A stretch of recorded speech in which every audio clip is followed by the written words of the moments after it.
مجھے اپنے دل میں یاد کرتا ہے، میں بھی اسے اپنے دل میں یاد کرتا ہوں۔ جب میرا بندہ کسی محفل میں میرا ذکر کرتا ہے، میں اس سے کہیں بہتر محفل میں اس کا ذکر کرتا ہوں۔ اللہ کی محفل تو ملائے اعلیٰ کی ہے، ملائکہ مقربین کی ہے۔ بہرحال اللہ کو تم اپنے دل میں مستحضر رکھو، اللہ تعالیٰ تمہیں بھی یاد رکھے گا۔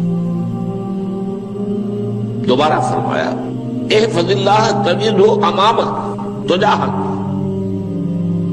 اللہ کو یاد رکھو تو اپنے سامنے موجود پاؤ گے، جب چاہو دعا کرو تو احفظ اللہ تجدہ امامک یا تجاہک، اپنے سامنے موجود پاؤ گے۔ اذا سألت فاسأل اللہ، اب آ گیا وہ مرکزی بات۔ دیکھو جب مانگو اللہ سے مانگو، غیر اللہ کے سامنے ہاتھ دراز کرو ہی مت۔ ایک حدیث میں آتا، یعنی حرام نہیں ہے، دنیاوی قواعد اصول قوانین کے تحت کسی سے مدد چاہنا، کوئی سوال کرنا حرام نہیں ہے۔ آپ سوال کریں، مدد لیں، اسی پر دنیا قائم ہے، ایک دوسرے کے ساتھ تعاون کے ساتھ۔ لیکن اونچا مقام کیا ہے؟ کسی سے سوال مت کرو سوائے اللہ، یہاں تک کہ جوتے باندھنے کا تسمہ تمہیں درکار ہے تو بھی کسی سے مت مانگو، اللہ سے مانگو۔ کیا پتہ اللہ کس کے دل میں ڈال دے اور وہ آ کے تمہیں تسمہ پیش کر دے۔ ہوتا ہے ایسا، بسا اوقات ہوتا ہے۔ جو اللہ کے ساتھ لو لگا کر رکھنے والے ہیں ان کے تو ایسے واقعات ہوتے ہیں کہ دل میں ایک بات آئی اور اس کے بعد وہی بات جو ہے وہ کوئی شخص آ گیا اور اس نے وہ بات پوری کر دی۔ کیونکہ لوگوں کے دل جو ہے وہ تو اللہ کے دو انگلیوں کے مابین جو چاہتا پھر دیتا۔ کیا پتہ اللہ کسی فرشتے کو انسانی شکل میں بھیج دے، آتا ہے فرشتہ، آتا ہے انسانی شکل میں، آتا ہے آپ کی تکلیف کو رفع کر دے، آپ کی ضرورت کو پورا کر دے، اسی سے مانگو، کسی اور سے مانگو۔ یہ ہے توحید کا لب لباب۔ یوں سمجھیے اسلام کی جڑ کیا ہے؟ ایمان۔ اسلام کا جو خارجی نظام عمل ہے، انفرادی اعمال ہو اجتماعی ہو، ان سب کی روح رواں کیا ہے؟ ایمان۔ ٹھیک، ایک بات ہو گئی۔ ایمان کا خلاصہ لب لباب کیا ہے؟ ایمان باللہ۔ جیسے ایمان بالآخرہ بھی ہے، ایمان بالملائکہ ہے، ایمان بالانبیاء ہے، ایمان بالرسل ہے، ایمان بالکتب ہے، ایمان بالقلب ہے، لیکن اصل ایمان، اسی لیے ایمان مجمل میں آپ کو معلوم ہے کسی اور چیز کا ذکر نہیں۔ آمنت باللہ کما ہوا باسمائہ وصفاتہ وقبلت جمیع احکامہ اقرار باللسان وتصدیق بالقلب۔ یہ ایمان مجمل ہے، اجمالی طور پر ایمان اس کا نام ہے۔ ہاں مفصل تفصیلی طور پر آمنت باللہ وملائکتہ وکتبہ ورسلہ والیوم الآخر والقدر خیرہ وشرہ من اللہ تعالی۔ تو اسلام کی جڑ ایمان، اور اسلام کا سارا جو نظام عمل ہے، چاہے انفرادی اعمال ہو چاہے اجتماعی، ان سب کی روح رواں ایمان، اور ایمان کا خلاصہ ایمان باللہ۔ اور ایمان باللہ کا اصل حاصل وہ ہے جو اس حدیث میں آ رہا، اس کے دو ہیں تقاضے، عبادت صرف اسی کی، استعانت صرف اسی سے۔ اس لیے میں نے سورہ فاتحہ کا تذکرہ شروع میں کیا۔ یہ عبادت کا جوہر ہے، عبادت کا جو ہے یہ ایمان کا حاصل، عبادت صرف اس کی ہے اور استعانت صرف اس سے۔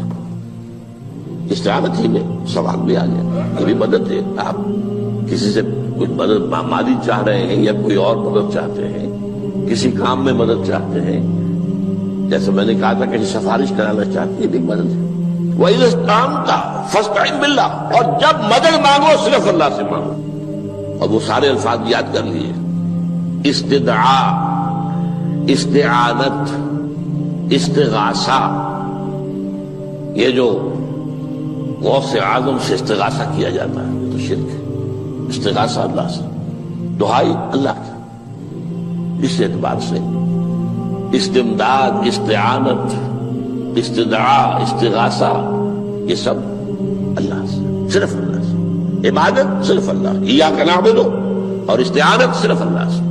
مانگو صرف اللہ سے، جب مدد طلب کرو صرف اللہ سے، اور جان لو اگر تمام لوگ جمع ہو کر تمہیں کوئی فائدہ پہنچانا چاہے نہیں پہنچا سکتے، الا بشیء قد كتب اللہ لك وان اجتمعوا على ان يضروك بشیء لم يضروك الا بشیء قد كتب اللہ علیک، اگر سب مل کر چاہے تمہیں کوئی نقصان پہنچا دے نہیں پہنچا سکتے مگر وہی کچھ جو اللہ نے تمہارے لیے لکھ دیا۔ اب بتائیے خوف کی جڑ کٹ جائے گی کہ نہیں؟ یہ جو ایمان جو ہے یہ خوف اور حزن دونوں سے نجات دلانے والی بات ہے۔ جو حقیقی مومن ہے وہ اللہ کا ولی ہے، حقیقی مومن وہ اللہ کا ولی ہے، اور الا ان اولیاء اللہ لا خوف علیہم ولا هم يحزنون۔ یہ اولیاء اللہ کو علیحدہ مخلوق نہیں ہے، کوئی ان کے سر پہ سینگ نہیں ہوتے، انسان ہی ہوتے ہیں، لیکن حقیقی معنی میں مومن ان اعتبارات سے جو آج ہم پڑھ رہے ہیں ایمان اس درجے کا پہنچ گیا تو اللہ کا ولی ہے۔ اور لوگ کے خوف کس بات کا ہوگا؟ کس سے خوف کروں؟ اس کے ہاتھ میں کچھ ہے ہی نہیں، اور اگر کچھ اللہ نے میرے لیے لکھ دیا وہ آ کر رہے گا، چاہے میں لاکھ گڑ گڑاؤں تو اس کے سامنے کہ مجھے چھوڑ دے، اگر اللہ نے لکھا ہوا ہے وہ تو آئے گا، تو کاہے کو اس کے سامنے گڑ گڑانا، کاہے کو جبرسائی کرنا اس کے سامنے؟ اور کسی کے ہاتھ میں کچھ ہے ہی نہیں، میرا خیر ہے ہی نہیں، کاہے کو خوشامد کرو اس کی؟ اور سنیے، رفعت الاقلام، دیکھو نوجوان، قلمیں اٹھا لی گئی ہیں، وجفت الصحف، اور جو رجسٹر ہیں صحیفے ان کی سیاہی خشک ہو چکی ہے۔ یہ ہے وہ اللہ کا علم، اس میں ہر شے لکھ دی گئی ہے، اس کی قلم اٹھا لیے گئے۔ جیسے آپ کو معلوم ہے امتحان ہوتا تھا، 3 گھنٹے ختم ہو گئے، اسٹاپ رائٹنگ، بس اب قلم رک جانا چاہیے۔ وہ قلم تو تقدیر کا کاتب جو ہے وہ قلم اس کا اب اٹھا لیا گیا، اور جو صحیفے جن پر لکھا گیا وہ خشک بھی ہو گئے۔ یہ تو روایت ہے جو امام ترمذی نے جس کو روایت کیا، یہ متن ان کا ہے جو ہم نے پڑھا ابھی، اور ان کا قول یہ ہے کہ یہ حدیث حسن صحیح ہے، لیکن یہی روایت اور انہی راوی سے عبداللہ ابن عباس سے رضی اللہ تعالیٰ عنہما اور بھی محدثین نے کی ہے، تو اس میں سے ایک اور متن جو ہے وہ یہاں پر امام نووی نے دے دیا ہے۔ احفظ اللہ تجدہ امامک، یہ تو پہلا وہ ٹکڑا تھا، وقت تو جاہک تھا، یہاں امامک ہے، مطلب ایک ہی ہے، اپنے سامنے پاؤ گے۔ اللہ کی حفاظت کرو، اللہ کو دل میں، اللہ کی یاد کو محفوظ رکھو، گویا کہ اللہ کو مستحضر رکھو۔ ذکر اللہ کے معنی کیا ہے؟ استحضار اللہ فی القلب، یہ ذکر اللہ ہے۔ جنہیں ہم ذکر سمجھ بیٹھے ہیں وہ ذکر کے ذریعے ہے۔ اقیم الصلاۃ لذکری، نماز قائم کرو میری یاد کے لیے، نماز ذریعہ ہے یاد کا۔ یہ علیحدہ بات ہے کہ آپ نے 17 رکعتیں بھی پڑھ لی ہو عشاء کی اور یاد آپ کو آئی ہی نہیں کوئی، آپ تو ایک میکینیکل انداز میں جو ہے وہ اٹھک بیٹھک کر رہے ہیں اور آپ کی زبان سے کچھ بھی نکل رہا ہے، تو اس کا آپ کے شعور سے، دل کی گہرائی سے کوئی رابطہ ہے ہی نہیں، وہ ذکر تو نہیں ہوا۔ ہاں نماز فرض تھی وہ ادا ہو گئی، آپ کی فرض ادا ہو گئی۔ تو جنہیں ہم نے ذکر سمجھا وہ ذرائع ذکر ہے، اللہ اللہ سبحان اللہ سبحان اللہ زبان سے، یہ تاکہ اس کے نتیجے میں وہ ذکر حاصل ہو جائے۔ استحضار اللہ فی القلب، ذکر کے معنی ہے استحضار اللہ فی القلب۔ تعرف الی اللہ فی الرخاء، اور دیکھو کشادگی کے وقت میں تم اللہ کو یاد رکھو، اللہ کی طرف رجوع کیے رہو، بھول نہ جاؤ۔ وہ نہ ہو جو کبھی کہا تھا، بہادر شاہ ظفر کے اشعار میں سے بہت زور کا شعر ہے، ظفر آدمی اس کو نہ جانیے چاہے کتنا ہی ہو فام و زکا، جسے عیش میں یاد خدا نہ رہی، جسے تیش میں خوف خدا نہ رہا۔ وہ ہے کشادگی کی حالت میں، جبکہ تمہارے لیے کشادگی ہے، اللہ کی طرف رجوع کیے رکھو۔ یعرف کا فی الشدہ، تو اللہ اپنی توجہ تم پر رکھے گا شدت کے وقت میں، تمہیں کوئی تکلیف ہے اس تکلیف کو تم پر آسان کر دے گا۔ تکلیف تو آنی ہے، جو لکھی ہوئی ہے وہ تو آئے گی، لیکن یہ کہ اللہ تعالیٰ اس کی شدت کو، ایک ہی چیز ہے جس کو ایک انسان بہت شدت کے ساتھ محسوس کر رہا ہے، دوسرا آدمی اتنا نہیں محسوس کر رہا ہے، احساس کا معاملہ ہوگا نا۔ وہ تو اصل میں اگر انسان کی نرز کٹی ہوئی ہے تو احساس ہوگا ہی نہیں، سرے سے ہی نہیں ہوگا۔ تو اس اعتبار سے اللہ تعالیٰ تمہارے لیے وہ شدت کی کمی کر دے گا۔ وَاعْلَمْ أَنَّمَا أَخْطَأَكَ لَمْ يَكُنْ لِيُصِيبَكَ، اور جان لو جو چیز تم سے چھوٹ گئی ہے، رہ گئی ہے، وہ ہرگز تمہیں ملنے والی نہیں تھی۔ اب آپ نے کسی ملازمت کے لیے درخواست دی ہے، درخواستیں مانگی گئی ہیں، اپنی سی محنت کر لی، نہیں ملی ملازمت، اب آپ بیٹھے ہوئے افسوس میں، رنج میں، غم میں، فلاں نے یہ کر دیا، فلاں نے یہ کر دیا، وہ فلاں جو ہے بڑی تکڑی سفارش لے آیا تھا، فلاں نے رشوت دے دی۔ چھوڑو میاں اس کو، وہ تمہارے لیے نہیں تھی۔ کاہے کو اپنے ذہن کے اندر یہ کھچڑی پکا رہے ہو بیٹھے ہوئے؟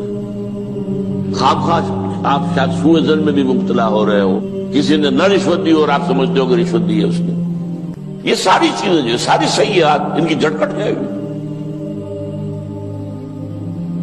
وَاعْلَمْ أَنَّمَا أَخْطَأَكَ لَمْ يَكُنْ لِيُصِيبَكَ وَمَا أَصَابَكَ، اور جو چیز تم پر آ گئی، لَمْ يَكُنْ لِيُخْطِئَكَ، ہو ہی نہیں سکتا تھا کہ وہ تم پر نہ۔ یہ کر لیتا تو ہو جاتا، شاید یہ کر لیتا، میں نے ٹیکا پہلے لگوا دیا ہوتا تو یہ بات نہ ہوتی۔ بھائی وہ جو ہونا تھا وہ ہونا تھا۔ اب یہ وہ چیز ہے جس سے انسان میں کیفیت پیدا ہوتی، تسلیم و رضا۔ ہم بھی تسلیم کی خو ڈالیں گے، بے نیازی تیری عادت ہی صحیح، اے اللہ جو تو نے چاہا مجھے قبول ہے۔ اسی لیے میں نے آپ کو آیتیں سنائی سورۃ تغابن کی، ما اصاب من مصیبت الا باذن اللہ، کوئی مصیبت نہیں آتی مگر اللہ کے اذن سے۔ وَمَن یؤمن باللہ یہد قلبہ، جو اللہ پر ایمان رکھتا ہو اللہ اس کے دل کو ہدایت دے دیتا ہے۔ ہدایت کس بات کی؟ تسلیم و رضا۔ سر دوستاں سلامت کہ تو خنجر آزمائی، نہ شبد نصیب دشمن کے شبد ہلاکے تیغت۔ اے اللہ تیری طرف سے ہے، مجھے قبول ہے، اور بظاہر مجھے تکلیف ہو رہی ہے لیکن یقیناً اس میں میرا کوئی خیر ہے۔ بیدک الخیر، تیرے ہاتھ میں تو خیر ہی خیر ہے، جو بھی تیری طرف سے آئے۔ سر تسلیم خم ہے جو مزاج یاد میں آئے۔ اور یہ مضمون جو ہے زیادہ بڑے پیمانے پر سورہ حدید میں آیا ہے۔ ما اصاب من مصیبت فی الارض ولا فی انفسکم الا فی کتاب من قبل ان نبرأہا، کوئی مصیبت نہیں آتی نہ تمہاری جانوں میں نہ زمین میں زلزلہ آ جانا، سیلاب آ جانا، کچھ اور زمین کا دھنس جانا، یا یہ ہے کہ تمہاری جانوں میں کوئی بخار ہو گیا، کوئی اور تکلیف ہو گئی، اچانک معلوم ہوا کہ انسان جو کینسر ہے، اور کینسر بھی اب 3rd stage کو پہنچ چکا ہے، لیکن جو بھی آیا ہے وہ اللہ کے علم کی کتاب میں پہلے سے لکھا ہوا ہے۔ فی کتاب من قبل ان نبرأہا، یہ کتاب میں درج ہے اس سے پہلے کہ مجھے ظاہر کرے۔ اس کا نتیجہ کیا نکلنا چاہیے؟ لیکن لا تأسوا علی ما فاتکم ولا تفرحوا بما آتاکم، افسوس نہ کیا کرو جو تم سے جاتا رہے، چھوٹ جائے، کوئی عزیز فوت ہو گیا، کوئی موقع ہاتھ سے نکل گیا، ارے بھائی میں چوک گیا، بڑا موقع تھا، اب اس پر افسوس کر رہے ہیں۔ نہیں، جو چیز لیکن لا تأسوا علی ما فاتک ولا تفرحوا بما آتاک، جو اللہ تمہیں دے دے اس پر اتراؤ مت۔ وما اصابک لم یکن لیخطئک واعلم ان النصر مع الصبر، اور جان لو اللہ کی مدد صبر کے ساتھ آتی ہے، جو آئے اس کی طرف سے جھیلو، زبان پر کلمہ شکوہ اور شکایت نہ آئے، اللہ سے شکایت نہ آئے، تسلیم و رضا، جو تیری رضا ہے۔ تیری صحت ہمیں منظور ہے لیکن اس کو، مولانا محمد علی جوہر ایک مرتبہ جیل میں گئے، ایک بیٹی بیمار ہوئی، فوت ہو گئی، اس کے بعد دوسری مرتبہ پھر جیل میں گئے، دوسری بیٹی کو وہی بیماری ہوئی، جیل میں اطلاع ملی کہ بیٹی کو یہ بیماری ہو گئی ہے، تو خط لکھا ہے اشعار کی شکل میں کا آخری شعر یہ ہے: تیری صحت ہمیں منظور ہے لیکن اس کو نہیں منظور تو پھر ہم کو بھی منظور. ہم تو چاہتے ہیں میں بیٹی کے تجھے شفا ہو جائے، اسے منظور نہیں تو پھر ہمیں بھی بتا. وَاعْلَمْ أَنَّ النَّصْرَ مَعَ الصَّبْرِ وَأَنَّ الْفَرَجَ مَعَ الْكَرْبِ. فرج، فراخی، کھل جانا کسی چیز کا، یہ ہے کرب کے ساتھ، تکلیف کے ساتھ. تکلیف ہوتی ہے ساتھ. اللہ نے قانون بنایا ہے دنیا کا. اب آپ اندازہ کیجئے بچے کی ولادت میں ماں کو کتنی تکلیف اٹھانی پڑتی ہے. آج کل تو فیشن ہو گیا ہے، سیدھے سیدھے جاؤ، آپریشن کراؤ، تکلیف سے بچ جاؤ. لیکن یہ ہے کہ یہ بھی آپ کے علم میں ہوگا، وہ ساری تکلیف جیسے ہی بچے کو لا کر ماں کے برابر لٹایا ہے، ساری تکلیف ختم. پھر جو راحت اس میں میسر آتی ہے. ان الفرج مع الکرب وان مع العسر یسرا. اسی لیے میں نے وہ آیتیں بھی پڑھی تھی، ان مع العسر یسرا، ان مع العسر یسرا. اس دنیا میں یہ اللہ نے نظام بنایا ہے، سختیاں جھیلنی ہی ہوں گی. لقد خلقنا الانسان فی کبد. ہم نے انسان کو پیدا کیا مشقت کے اندر، مشقت تو کرنی پڑے گی. کسی کی جسمانی مشقت زیادہ، کسی کی ذہنی مشقت زیادہ، مشقت سے چارہ کسی کو نہیں. تو یہ ہے ان مع العسر یسرا ان مع العسر یسرا. بارک اللہ لی ولکم فی القرآن العظیم ونفعنی وإیاکم بالآیات.